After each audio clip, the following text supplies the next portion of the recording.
కాంగ్రెస్ అగ్రనేత రాహుల్ గాంధీ మరో యాత్రకు నడుం బిగిస్తున్నారు. గతేడాది భారత్ జోడో యాత్ర చేసి వివిధ రాష్ట్రాల్లో ప్రముఖుల మద్దతు కూడగట్టుకున్న రాహుల్ గాంధీ మరోసారి సుదీర్ఘ యాత్రకు సిద్ధమవుతున్నారు. దక్షిణాది నుండి ఉత్తరాది దిశగా జోడో యాత్ర నిర్వహించిన రాహుల్ గాంధీ ఈసారి తూర్పు నుండి పశ్చిమ భారతం వైపు యాత్ర చేయనున్నారు. వచ్చే నెల జనవరి 14న ప్రారంభం కాబోయే యాత్ర మార్చి 20 వరకు సాగుతుంది. ఈశాన్య రాష్ట్రమైన మణిపూర్లో మొదలయ్యే యాత్ర పశ్చిమాన మరాఠా రాజధాని ముంబై వరకు సాగుతుంది.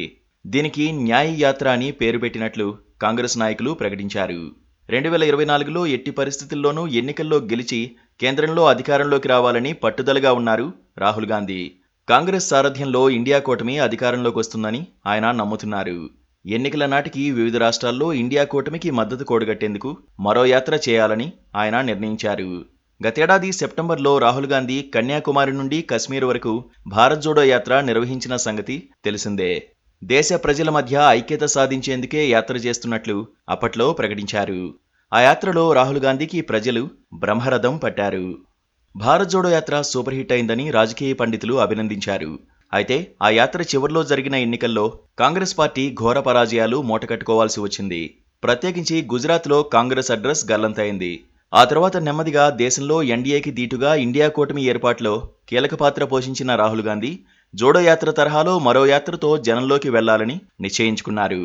అయితే జోడో యాత్ర పూర్తిగా పాదయాత్ర కాగా ఈసారి చేయబోయే న్యాయ యాత్రలో కొద్ది దూరం పాదయాత్ర, ఆ తర్వాత బస్సు యాత్ర ఉంటాయి.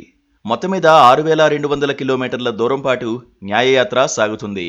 14 రాష్ట్రాల్లో 85 జిల్లాల మీదుగా న్యాయయాత్ర నిర్వహించనున్నారు రాహుల్.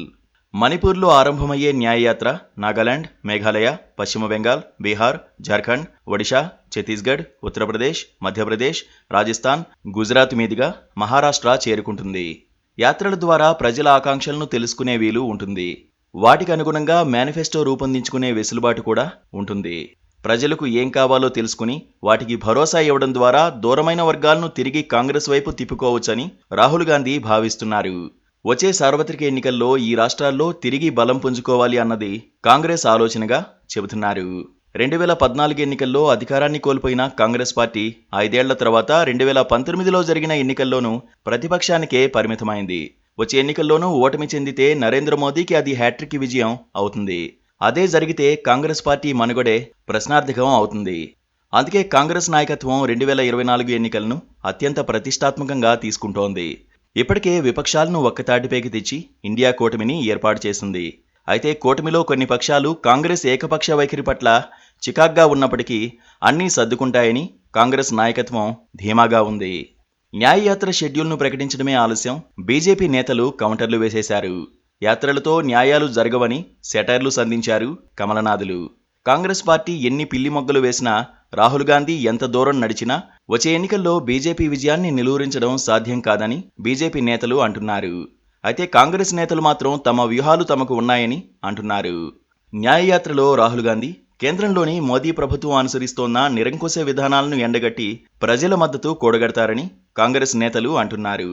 దేశవ్యాప్తంగా ప్రజలను ఆకర్షించేందుకు ప్రత్యేక గ్యారంటీలను త్వరలో ప్రకటిస్తామని హస్తం పార్టీ నేతలు అంటున్నారు. రాహుల్ గాంధీ యాత్ర ఓ విహారయాత్రగానే మిగిలిపోతుందని బీజేపీ అంటోంది.